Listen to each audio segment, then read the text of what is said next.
Bonjour à tous, il a commencé sa carrière comme journaliste au sein du magazine Actuel avant de créer BBS, sa première société au milieu des années 80. En 1994, il a cofondé le groupe Parrot, devenu l'un des fleurons français de la high-tech avec ses kits sans fil notamment et ses mini-drones qui se sont déjà vendus à 600 000 exemplaires. Bonjour Henri Sédou. Bonjour. Je le disais, on parle toujours à propos de Parrot des drones et des casques sans fil dessinés par Philippe Starck notamment. Mais le cœur de votre business, ça reste l'électronique embarquée dans les voitures, non? Voilà, nous, notre métier principal, c'est de faire des systèmes de téléphone pour la voiture. Dans des voitures allemandes ou des voitures américaines ou des voitures japonaises, quand vous téléphonez en voiture, quand vous connectez votre iPhone dans la voiture, c'est très souvent des produits Parrot qui sont utilisés. Pas de voiture française à ce stade? Peu. On a aussi des clients français, mais beaucoup moins. Ça veut dire que vous avez à la fois des produits grand public, comme ceux que vous nous montrerez tout à l'heure, qui sont vos derniers drones, des produits grand public, et des produits pour lesquels vous travaillez en direct avec les grands constructeurs, les grands équipementiers. Exactement. Mais le fond technique, le fond technologique de l'entreprise, c'est la même chose. C'est de faire des produits sophistiqués, avec beaucoup de logiciels. On est principalement une boîte de logiciels qui fonctionne avec votre téléphone, aujourd'hui votre smartphone. Donc, le premier produit sophistiqué qui s'est connecté au smartphone, c'est les voitures. Et puis maintenant, on explore cette veine et on développe des nouveaux produits dans la musique, des casques, et puis aussi dans un domaine connexe entre le jeu vidéo et les drones.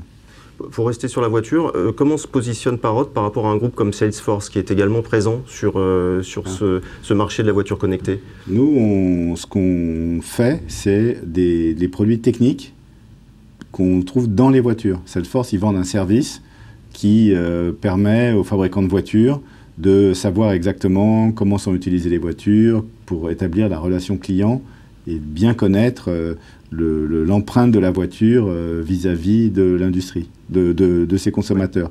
Mais nous, on invente des nouvelles fonctions dans la voiture. Donc on a commencé par la reconnaissance vocale. Parrot, c'est une entreprise qui s'appelle Parrot à cause de la reconnaissance vocale. Perroquet. Et puis on a fait tous les systèmes Bluetooth pour de très très nombreux constructeurs de voitures.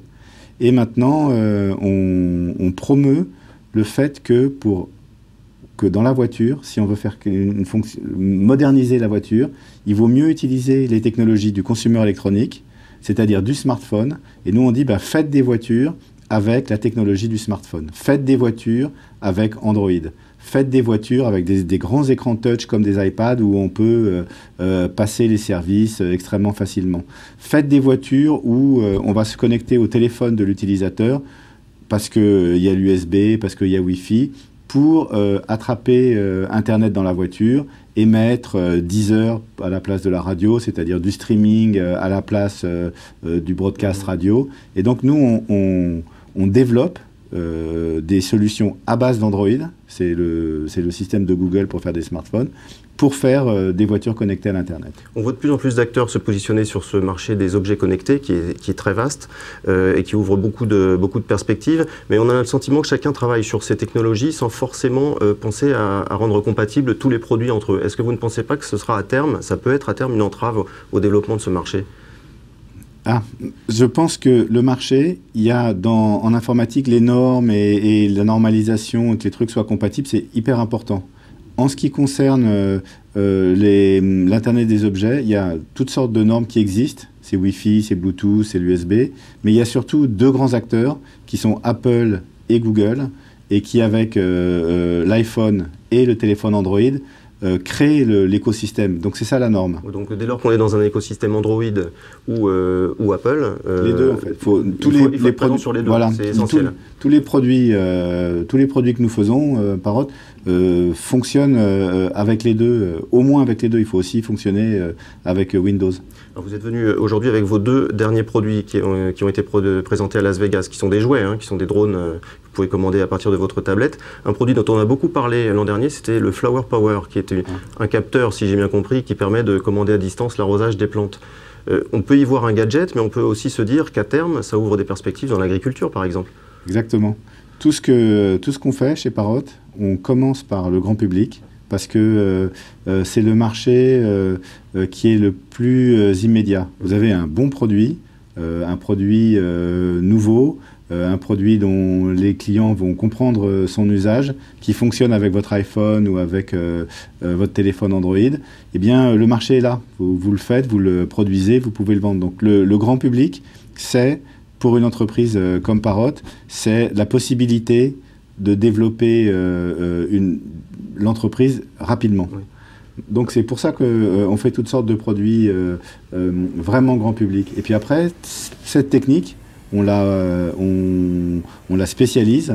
On la décline sur le plan industriel. Exactement. Donc on fait aussi des drones professionnels. Par exemple, chez Parrot, on fait des drones qui servent à faire de la cartographie, mais de la cartographie extraordinaire. De la cartographie, vous pouvez lancer un drone dans une montagne des Alpes et vous faites la carte de cette montagne à quelques centimètres près. Vous avez beaucoup parlé de Google depuis le début de cet entretien. Google, il y a quelques semaines, a annoncé le rachat de Nest, qui est un acteur des objets connectés, un achat pour 3 milliards de dollars. Est-ce que vous pensez que ce marché très prometteur peut échapper aux géants du net comme Google ou d'autres, ou Amazon Oui et non. Alors, commençons par non. Les géants du net, les géants de la technologie en Californie, qui sont des géants du net, Google, mais aussi Apple, aussi Microsoft, aussi Amazon, de toute façon, sont les entreprises leaders dans la technologie. Donc, c'est eux qui sont la colonne vertébrale de cette industrie. Maintenant, ça montre la validité qu'après le smartphone, eh bien, c'est l'objet connecté qui est la prochaine zone de croissance. Tous les objets vont se connecter. Ça va aller de votre frigidaire à votre appareil photo à des nouveaux produits. Et nous, on s'intéresse qu'aux nouveaux produits parce que les appareils photo et les frigidaires, ils seront faits par des spécialistes. Donc, le fait qu'ils soient connectés, ça profite à Google. Et le fait qu'il y ait des nouveaux objets connectés, ben, ça profite aux startups.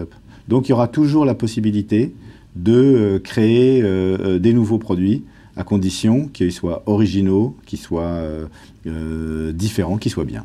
Et dans ce nouvel univers de croissance, le point commun entre tous vos produits, entre un casque, une enceinte dessinée par Stark, un drone, un capteur qui arrose les plantes, c'est quoi? C'est la volonté d'être demain le standard de la maison connectée? Non, moi je n'ai pas de volonté de devenir le standard. Moi, ce que je cherche, c'est développer des produits qui soient profonds. Des produits où que ça ne s'arrête pas simplement à une fonction. Jouer, le jeu vidéo, c'est quelque chose de profond. C'est tout un univers, c'est tout un monde que l'on développe. Donc c'est ce qui m'intéresse dans les drones, dans les robots jouets, mais aussi le jardin, les plantes en pot. C'est quelque chose qui a tout intérêt à se moderniser avec l'Internet. Avoir une base de données des plantes, de savoir ce qu'il faut en faire dans telle situation. Donc c'est tout un domaine, si vous voulez, profond, qu'on peut développer et qui peut profiter à la fois de la technologie et puis de l'aspect grand public. Beaucoup de gens ont des jardins, beaucoup de gens ont des pots de fleurs chez eux.